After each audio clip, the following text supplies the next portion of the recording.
আসসালামু আলাইকুম। আজ আমরা চলে গিয়েছিলাম কোনাবাড়ি একটা শপিং মলে। তারপরে আমি এর মধ্যে ঘোরাঘুরি করেছি, অনেক জায়গায় কিনেছি অনেক কিছু, আপনাদের সাথে তাই শেয়ার করব। ফার্স্টে আমি বাসা থেকে বের হচ্ছিলাম, বের হওয়ার পরে মনে করেন যে একটু ভাব নিয়ে স্লোমো ভিডিও করেছিলাম যে দেখি কীরকম লাগে। আসলে ভালো লাগেনি কিন্তু তাও করেছি, যেই কথা সেই কাজ। এরপরে আমরা যাব, একটা অটো নিয়ে নিব। অটো নেওয়ার পরে আমরা মেনলি যাচ্ছিলাম, তো অনেক কথা বলতেছিলাম কী কিনবো, আসলে ভেবেই পাচ্ছিলাম না কী কিনবো। যাচ্ছিলাম শুধু যাওয়ার পরে আমরা ডিসাইড করতে পারছিলাম যে কী কিনবো।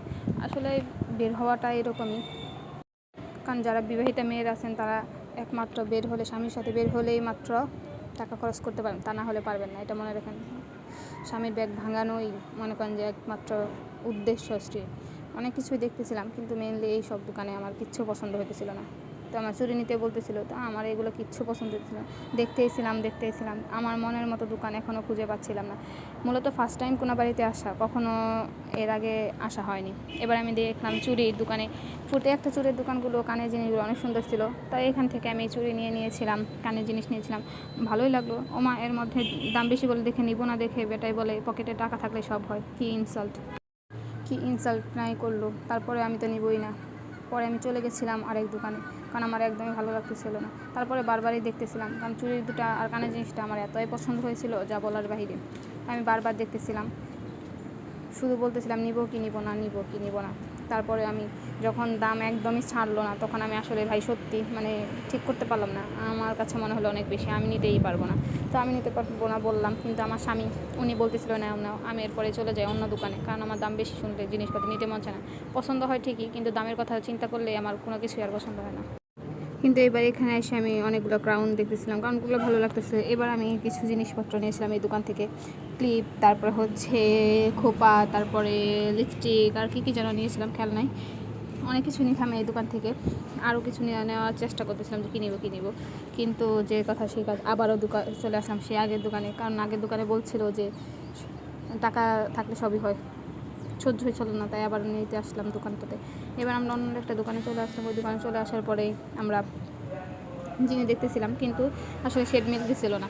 বের হয়ে গেলাম, অনেক দোকান খোঁজাখুঁজির পরে একটা দোকানে পাইছিলাম, অনেক আফসোস লাগলো। তারপরে দেখি একটা হোম ডেকোরেটের একটা ঘর, এই ঘরে যাওয়ার পরে দেখি ও মা, এত সুন্দর জিনিস, আর দামও অনেক বেশি। তাই আমার নিতে অনেক ইচ্ছে হইতেছিল, কিন্তু দাম অনেক বেশি। তারপরে এখান থেকে আমরা 2টা কফি খাওয়ার মগ কিনে নিয়ে আসি আর ঘুরতে থাকি। আর এখান থেকে আমরা নিয়ে নিচ্ছিলাম অনেক কিছু, কয়েকটা জিনিস নিয়েছিলাম এখান থেকে। ভালোই লাগলো জিনিসগুলো, কিন্তু 2টা ফুলের টব আমার সব থেকে বেশি ভালো লেগেছে। এত বেশি ভালো লেগেছে কি বলার বাহিরে, কিন্তু এত দামও অনেক বেশি, 600-700 এরকম দাম চায়। ভাই এত টাকা আমার নামে, গরিব মানুষ। আমি যে ফুলটা হাতে নিচ্ছিলাম এটার দামই 650 টাকা। খুব সুন্দর লাগছে, এরকম এখানে অনেক ইউনিক ফুলের টব আছে যেগুলো দেখতে খুবই সুন্দর, খুব সুন্দর। আর যে কেউ দেখলে এক দেখাতেই মনে হবে নিয়ে নিই। এই ফুলটা মেনলি এত বেশি ভালো লাগছে সামনে থেকে। এরপরে চলে গেলাম আরেকটা শপে। এই শপে যাওয়ার পরে আমরা আবারও কিছু দেখতেছিলাম, কিন্তু আসলে পছন্দ হয় না, শেড মিলে না, বিভিন্ন প্রবলেম তো থাকে।